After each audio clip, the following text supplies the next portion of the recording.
Listo.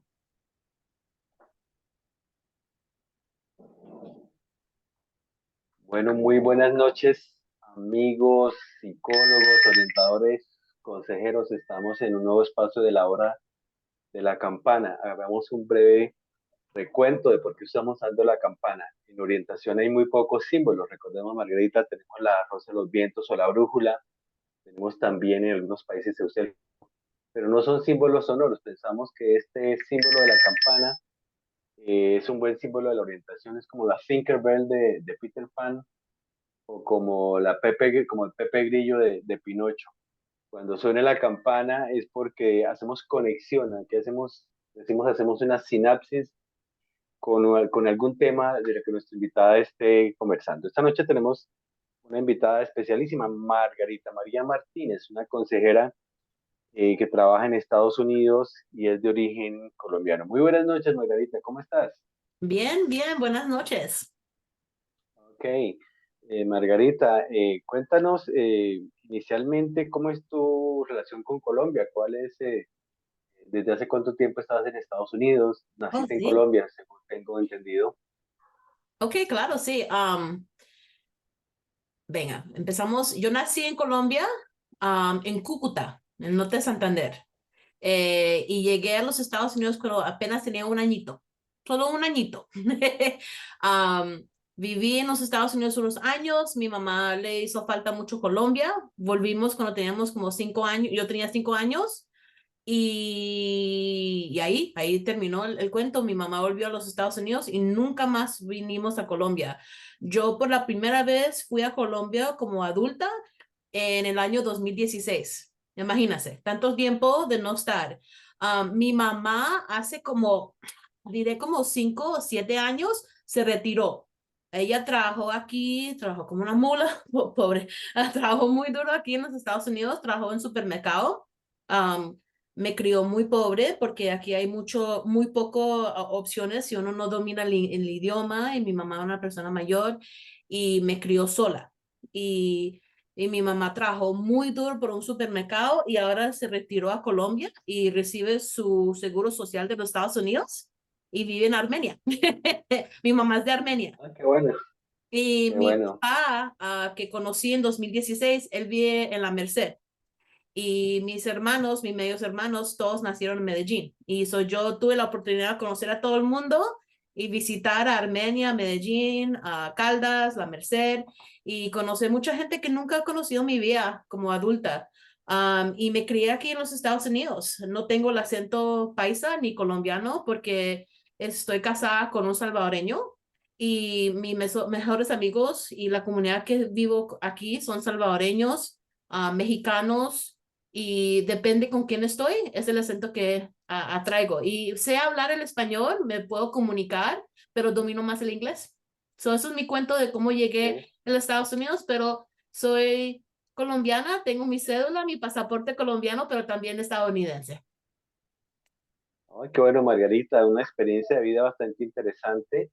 Y te comento que durante esta semana estamos celebrando el 26 de febrero de 1974, un acto fundacional de la orientación en Colombia. Mm. Ustedes llaman allá a la consejería que le llamamos la orientación educativa u orientación escolar.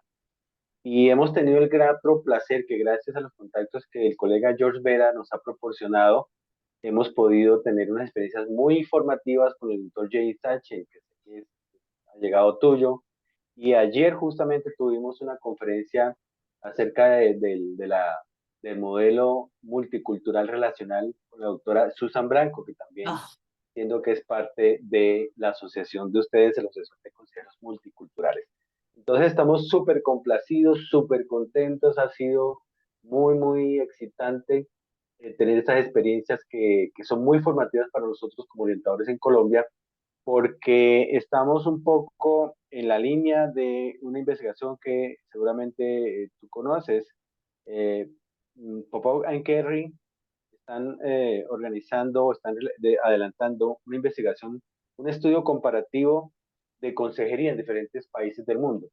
Entonces nos ha caído como anillo al dedo este tema de la orientación en Estados Unidos, porque pues nosotros en Colombia somos herederos en gran parte de este modelo de orientación estadounidense, pero con muchas variantes, que más adelante o en otro momento te comentaríamos.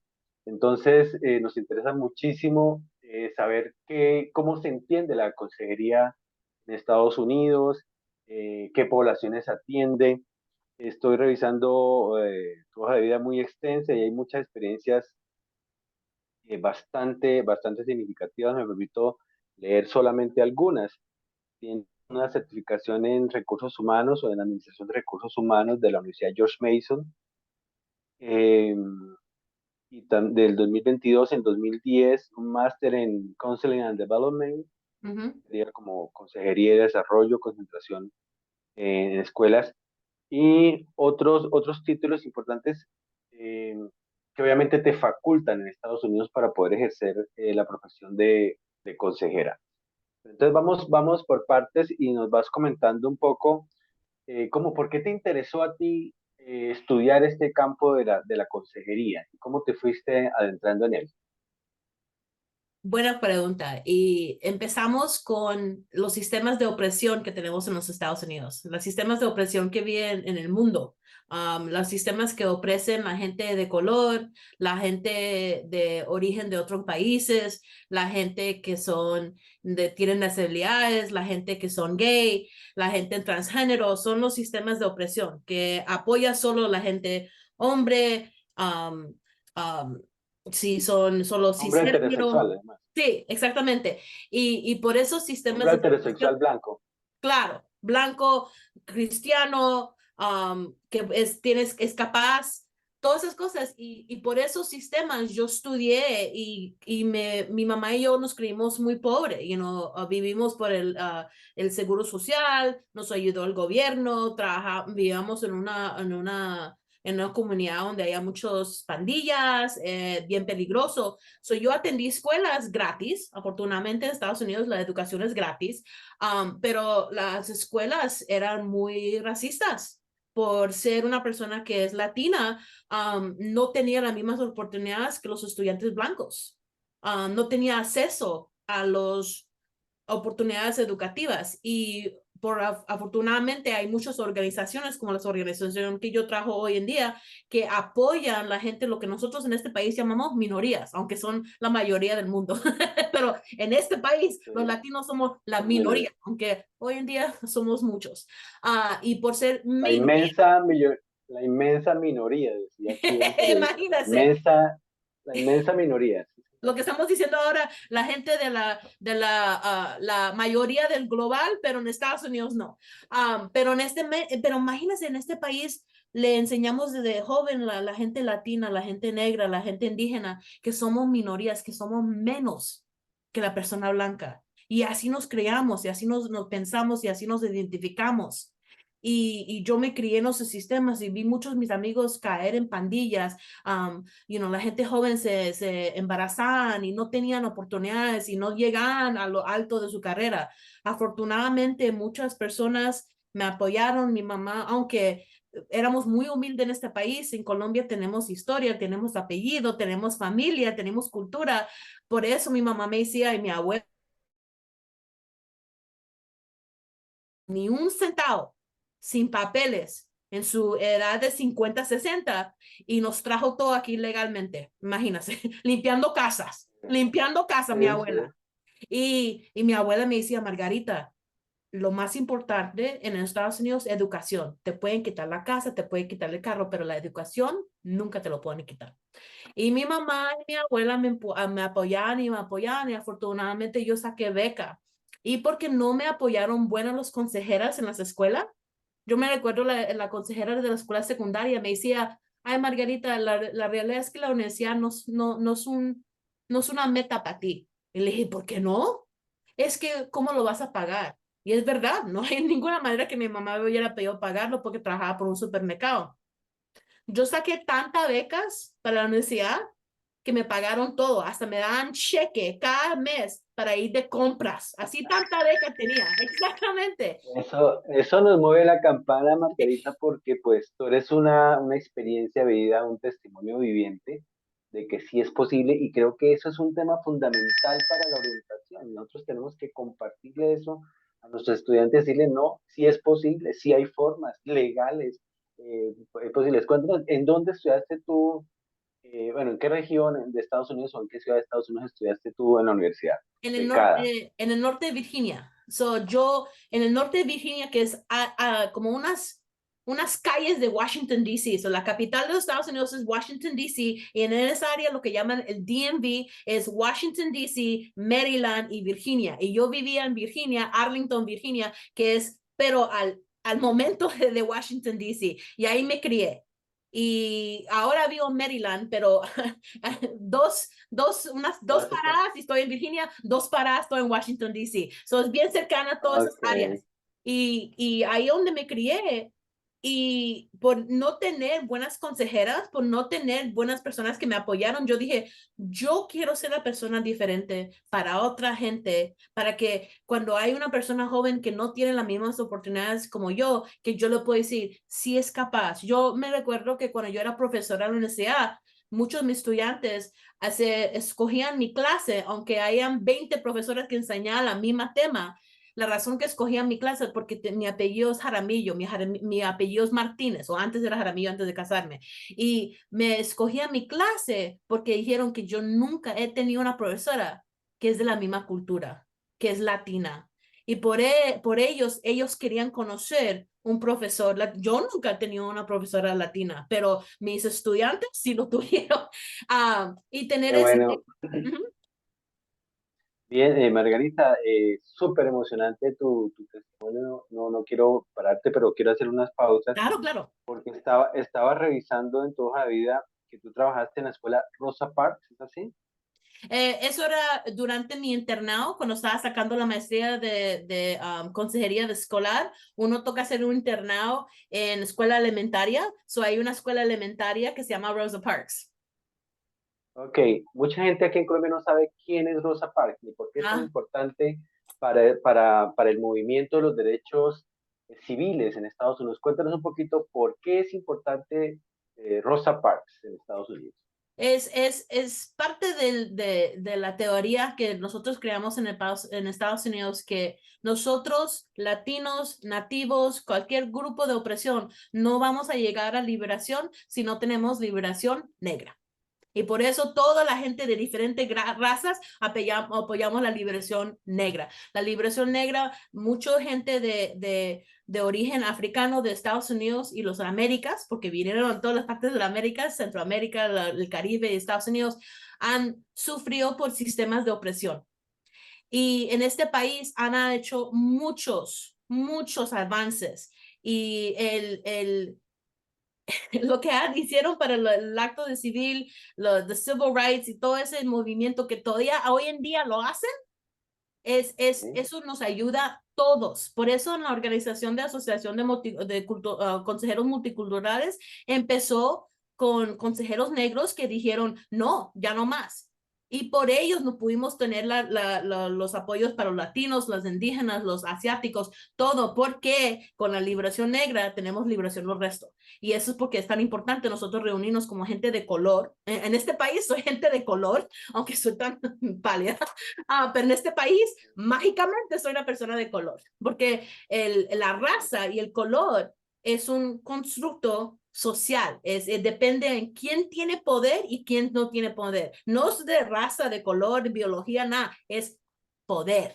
Y en este país no tengo sistémica el poder. Bien. En los años 60, en la época del origen del movimiento de los derechos civiles, encabezados por el pastor bautista Martin Luther King, Rosa Parks fue un protagonista muy importante porque fue esa persona que se negó a cederle su puesto, después de, me imagino, una jornada muy larga de trabajo a una persona blanca, entre comillas, aquí cuando decimos blanca, pues eso nos suena totalmente extraño porque aquí no somos blancos nadie, todos somos mestizos. Pero digamos, hablando un poco en ese lenguaje, fue esa persona que se resistió a ceder ese puesto a una Sí, persona blanca y obviamente se convirtió en símbolo del movimiento de derechos civiles en Estados Unidos. Entiendo que recibió varias condecoraciones sí. Y eso en es el Estados Unidos. cuento romántico, eso es obviamente la historia que decimos en los libros para los jóvenes, pero en realidad Rosa Parks era parte de la organización del NAACP, que es la organización hoy en día que todavía existe, que apoya las organizaciones y la movimiento educativo de la gente negra. So, lo hicieron de una manera romántica que en esos tiempos teníamos leyes que la gente negra no podía tener el mismo acceso a los buses, a librerías, educación, ni podían tomar agua de la misma fuente. Pero, y que ella se estaba sentada y no se quería parar. Eso es un cuento que en realidad no sabemos si obviamente pasó, pero lo que ella hizo para la NAACP y todas las organizaciones que ella trabajó, eso sí es historia, eso sí es de verdad. Entonces, Bueno, una persona, muchas Margarita, mujeres. tú me sigues moviendo aquí la campana, decimos la campana de la conciencia, porque te veo totalmente involucrada, empoderada con el tema de los derechos civiles en Estados Unidos como consejera. Aquí es un tema que de pronto nosotros los orientadores no nos involucramos, como que Mm, no tiene que ver con nosotros, como que eso es de otra temática, pero mm. cuéntanos un poco más qué significa para ti ser consejera en Estados Unidos. Sí, yo, la manera que yo pienso de ser consejera es una persona que es radical, una persona, un rebelde, una persona revolucionaria, una persona que está cambiando sistemas, una persona que pelea para el justo social. Es una persona que cambia, porque mira, si uno está trabajando cliente, porque es lo que hacen los consejeros, aunque trabaja con un cliente estudiantil o un cliente de salud mental, uno puede ayudar al individual y le puede ayudar ayuda terapeuta, pero la cosa es, si le vas a volver a meter la persona en el mismo sistema que queda dañado, no sirve para nada, no sirve para nada, porque si ellos están. Aquí nos diste otro campanazo, Margarita, porque ahorita estamos acá de salir de un congreso de orientación a finales de enero y el tema central fue la salud mental. Tú lo acabaste de tocar. Yo vengo insistiendo en que más que salud mental tenemos que hablar de salud vital, porque pues eso de lo mental es como muy reduccionista, como que reduce el tema de la salud solamente a un área del cuerpo. Pero veo que los consejeros en Estados Unidos se involucran mucho en ese tema también de la salud vital. Por una parte, los derechos civiles, que es totalmente claro, que están totalmente involucrados con esto. Y la otra línea es de la salud mental. ¿Cómo hacen ese trabajo en la salud mental en la consejería que tú desarrollas? Porque soy una persona que trabaja académico, yo no tengo la licencia ni el poder de hacer terapeuta como mi esposo, que es un terapeuta. Um, lo que nosotros hacemos es ayudamos a la gente a accesar recursos y saber cómo navegar los sistemas que son dañados, todos los sistemas, el sistema es hecho para la opresión, el sistema es hecho para que uno pierda. So, uno que ha podido encontrar la ventana y ha podido en el camino para poder sobresalir es a enseñar a la otra persona cómo hacer lo mismo y apoyarlos. Y lo importante por la salud mental, decirle que no es ellos, porque muchas veces uno internaliza la opresión, uno internaliza lo difícil que han pasado su vida y piensan, yo no soy capaz, o yo soy una persona quebrada, o yo soy una persona que no debe o no debe recibir y no debe sobresalir. Tú el problema, es el sistema. Y ayudarlo como sobresalir en el sistema que vivimos, todos los diferentes sistemas que existen en este país y en este.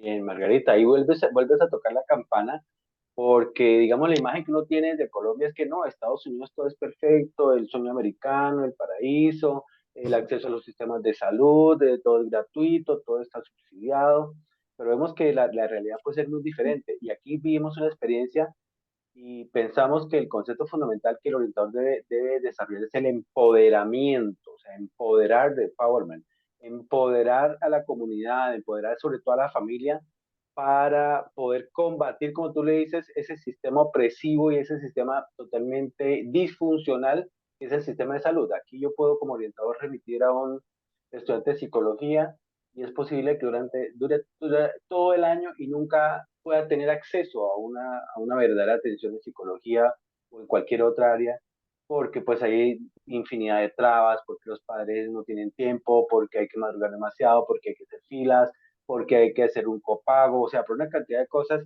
y sabemos que finalmente volvemos a quedarnos en la escuela solos, pero entendemos que esa es otra gran línea de trabajo que el orientador, tanto aquí como allá, pues debe realizar. Yo también en toda la vida que tú referencias el tema del diseño universal del aprendizaje, ya metiéndonos un poco en el tema de lo académico como tal. ¿Cómo interpretas tú el diseño universal del aprendizaje o cómo aplicas tú como consejera el tema del diseño universal del aprendizaje? Sí, el sistema universal es basado sobre lo que, y no sé cómo se dice en español, es el ableism. Es el sistema que ofrece la gente con deshabilidades. Porque tenemos, Discapacidad, acá se le dice discapacidad, o acá se le dice discapacidad, ok, discapacidad. discapacidad, ok.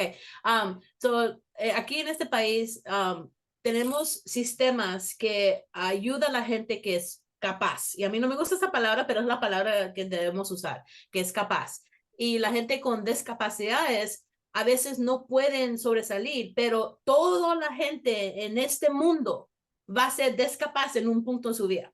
Esa es la realidad. Es la única identidad que todo el mundo en puto su vida va a ser descapaz, aunque sea accidente, nació así o con la edad. Y la cosa es que como hacemos la... Señorita, yo me siento discapacitado hasta cierto momento cuando hablo en inglés. I'm trying to talk in English, but my English is not very fluently, and my comprehension level is not enough to maintain in conversation.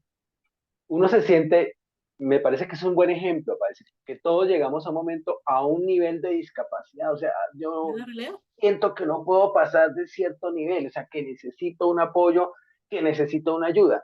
Entonces ahí entra el tema del diseño universal de aprendizaje, cómo el diseño universal de aprendizaje me ayuda a superar esas discapacidades o necesidades educativas diferenciales, como también le decimos acá. Es que eso es el punto de que porque hay discapacidades y porque la gente es diferente, aunque son neurotípico o neurodivergente, o si es, tiene capacidad físico o no tiene capacidad físico, hay una manera que podemos hacer las cosas para que todo el mundo tiene la misma oportunidad de acceso. So, como profesora, cuando yo enseñaba la clase, hay gente que aprende mejor por vista, hay gente que aprende mejor por cuentos, por escuchar, y hay gente que aprende mejor con tocar y tratar. Y uno como un profesor toca tratar de usar todas las comodidades para poder que llegue para que todo el mundo pueda entender. Y eso es la cosa, porque nosotros tenemos el tipo de educación que solo un tipo de estudiante sobresale. Pero la realidad es, no es que la gente es incapaz, es que los sistemas ponen las No son incapacidades que separan el acceso y separan la... Bueno, otro campanazo aquí en nuestra conciencia y tiene que ver con mi propia experiencia y experiencia de algunos colegas con los que estamos trabajando. Aquí estamos desarrollando un método que se llama Sinapsis.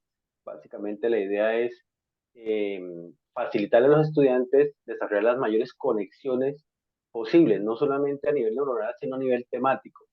Y usamos una sigla, que es la sigla OLER, O-L-E-R, OLER. Entonces les decimos a los estudiantes lo que necesitamos para aprender, y ese método está basado totalmente en el diseño universal del aprendizaje, todo sinapsis, tiene que ver con oír, cómo aprendemos las cosas, oyendo, leyendo, escribiendo y relatando, básicamente las habilidades comunicativas que aprendemos desde que estamos en la educación preescolar. Entonces, veo también que esa es una línea súper importante del orientador, porque cuando seguramente tú has recibido estudiantes latinos que llegan sin el manejo del idioma, sin el conocimiento de la cultura, pues este tema del diseño universal del aprendizaje puede ayudar. ¿Ha sido así? ¿Has tenido esa experiencia con estudiantes latinos? Sí, por ejemplo, mira, si uno miramos el examen de inteligencia en los Estados Unidos, ¿ok? Usamos una cosa que debe medir cómo de inteligente es la persona. Y una de las preguntas es, ¿quién es el primer presidente de los Estados Unidos? Ok, yo soy el primer presidente de los Estados Unidos, pero ¿cómo eso Sí, va a claro. ser la manera que uno mide inteligencia? ¿Por qué no pregunta quién fue el primer presidente de Colombia? Eso sí no lo sé. ¿Quién fue el primer presidente de la India? Yo no tengo ni idea, pero sé quién es el primer presidente de Estados Unidos porque me crié. en este país, pero eso no es una manera de medir inteligencia, pero en el examen de inteligencia todavía tienen preguntas que solo son para un tipo de persona, ¿cierto? Una persona de una Exacto. cultura. Ahí es donde entra lo multicultural. Recordemos que tú eres miembro de la Asociación de Consejeros Multiculturales, una asociación muy importante en Estados Unidos. Entonces, ahí entra ese tema de lo multicultural. Entonces, coméntanos un poquitico ese trabajo que hace la asociación y que ustedes como orientadores o como consejeros están haciendo. Sí, por ejemplo, si pensamos de los orígenes de consejería, de psicología, los orígenes de psicología en la manera que lo hacemos académicamente. Hablamos académica, eso viene con Freud y Jung, todo esto es gente de origen Europa y son blancos, hombres blancos, viejos, heterosexuales. Lo que hacemos en la consejería multicultural es que respetamos los orígenes indígena, negra, tribal, y buscamos maneras que hemos sido consejería por muchas culturas por muchas décadas. Por ejemplo, miramos a cómo teníamos los shamans, los indígenas, la persona médica que ayudaba y que hacía consejería en una manera diferente. Miramos cómo hacemos santería, cómo tiran los huesos, como que leen las cartas. Todas esas cosas son cosas que ayuda, hace odio esa palabra en español, therapeutic, therapeutic methods. En esa manera, Terapéutico, ya, lo que métodos hace es que terapéuticos. ayuda a la persona a pensar, procesar y poder encontrar una manera para sobresalir una dificultad. Y aunque se hace con huesos de gallina, o se hace con palabras, con talk therapy, o se hace con religión y rezar, no importa qué es la manera, pero por décadas, por muchos años en la evolución humana, hemos tenido esas ideas. En la Asociación Multicultural no solo buscamos a las maneras origen de psicología de Freud y Jung, miramos cómo lo hacíamos la gente indígena, la gente negra, latina y todas las cosas, y cómo lo hacíamos en nuestras culturas o de origen. Ok, Margarita, aquí también volviste a darle a la campana, mi campana de la conciencia, porque tocas varios temas. Uno, la orientación que recibimos en Colombia tiene esos dos orígenes. Una orientación eurocentrada, centrada en las corrientes europeas, y de origen anglocentrada, anglocentrista. Hay muchos movimientos recientes que están hablando un poco de eso, acerca de buscar nuestros propios orígenes, buscar nuestras propias raíces, buscar nuestra propia cultura. Aquí recuerdo a una colega que se llama no, perdón, Elsa Cortés habla de las culturas nosótricas y recuperamos un poco la cultura africana Mm, también con el Ubuntu, que seguramente ustedes han referenciado alguna vez como consejeros multiculturales. Entonces allí le damos también otro campanazo porque es un tema que los orientadores en Colombia tal vez tenemos, yo creo que inclusive mucho más lejos, o sea, cómo recuperar nuestra propia cultura. Tú sí. conoces que aquí tenemos muchas culturas indígenas, al norte de Colombia está la cultura guayú, que es una de las culturas más representativas dentro de muchas otras culturas indígenas, y tenemos allí consejeros, tenemos consejeros indígenas que están trabajando con su propia población y que hicimos una entrevista con ellos y nos contaban un poco de cómo es fundamental respetar esos principios culturales. Un principio cultural que ellos tienen es que si eres una niña guayú, no recibes consejería de un hombre, también Mm, orientadora guayú. ujú, Entonces, ese tipo de cosas pues nos interesa mucho el tema que estamos tratando. Y el otro tema es la identidad. Nos estamos ya acercando un poco al cierre de esta sesión, pero seguramente vamos a invitarte a otros espacios, pero cerremos con el tema de la identidad. O sea, cómo se construye eh, el concepto de la identidad en una cultura como los Estados Unidos, que supuestamente es multicultural, pero que, como tú planteas, pues tiene un rechazo y una desvaloración por la cultura. Entonces, ese tema de la cultura, ayer lo hablamos un poco con la doctora Susan, es como el conflicto existencial de to be or not to be, yeah. tener o no tener, ser o no ser, estar o no estar. Ni de Tú como allí lo ni viviste, de allá. sí, exactamente, cuéntanos, y por qué es necesario de pronto regresar a la cultura de origen, a los países de origen. Sí. Sí.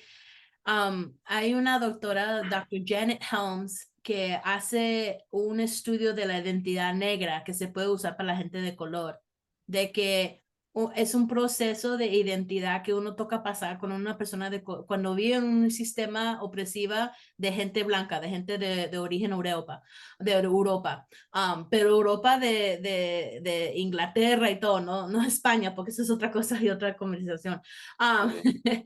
um, y en esa identidad uno pasa por diferentes etapas. Empieza con no quererse uno mismo, empieza que cuando uno ya empieza a reaccionar y darse cuenta que no es el problema, uno mismo no es el problema, es este sistema que se mete con la gente que es igual a uno y después llega a un momento que se pone bien, que se pone uno bien bravo con lo que pasó y en ese momento rechaza el grupo que le dio presión y al final, la última etapa es la etapa de que cuando uno ya entiende quién es la identidad y puede aceptar la cultura mayor y menor. Um, por ejemplo, la antropológica, la productora, Antropóloga, ya, antropóloga, la antropóloga. doctora Gloria Anzaldúa, que es latina, mexicana y gay, mi favorito. Gloria Anzaldúa decía que la gente latina en Estados Unidos no somos ni de allí y de allá. Y le explico cómo es, cómo se siente eso. Yo, como colombiana, con pasaporte colombiano, pasaporte estadounidense, fui a Medellín, fui a Armenia y es una cosa rara estar en una tierra y sentir como si está uno en casa, que volvió a casa, pero a la misma vez sentir como un extranjero.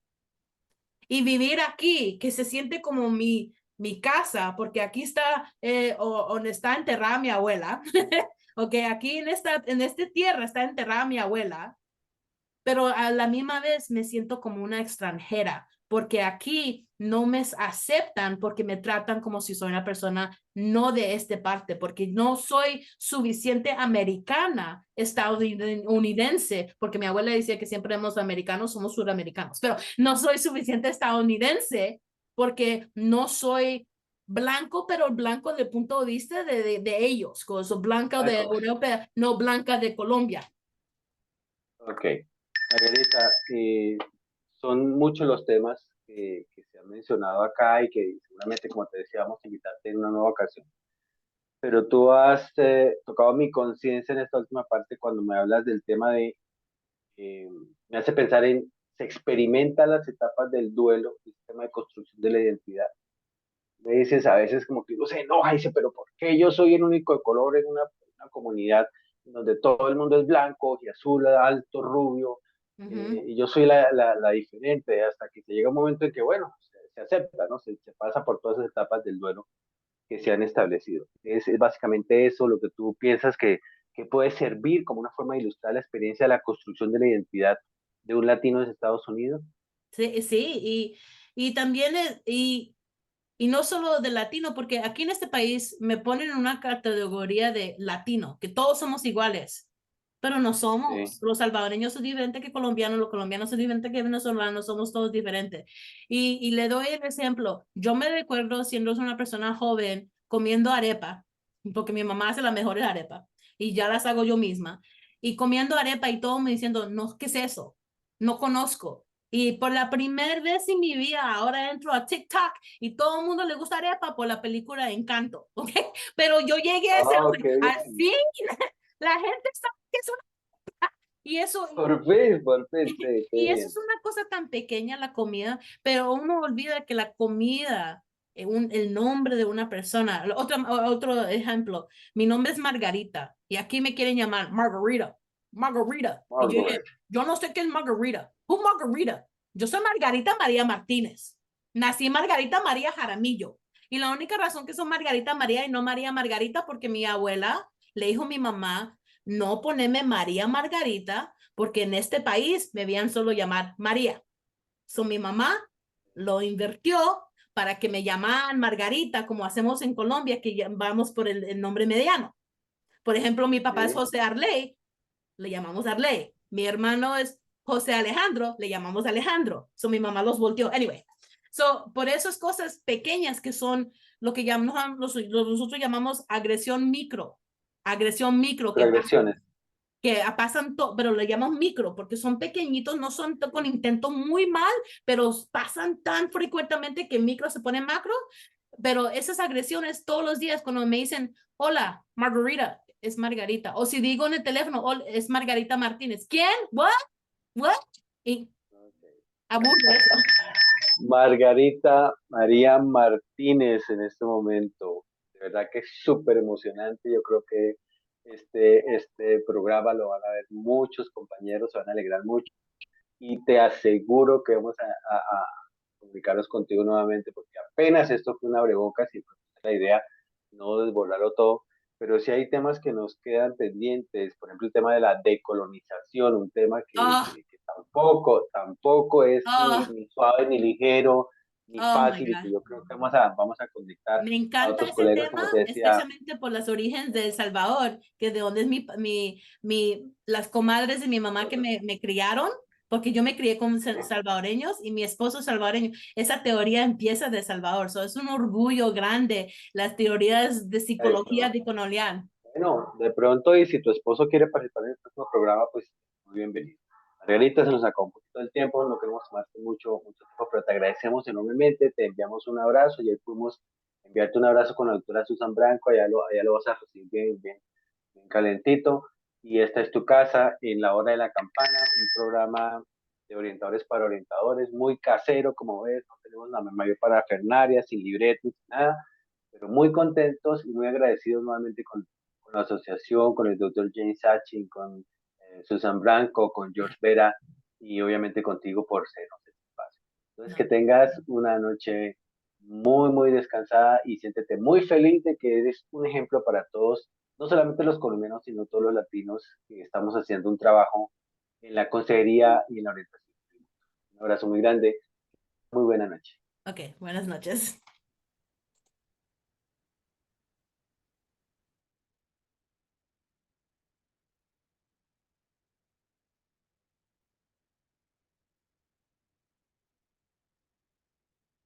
Apágalo, corazón.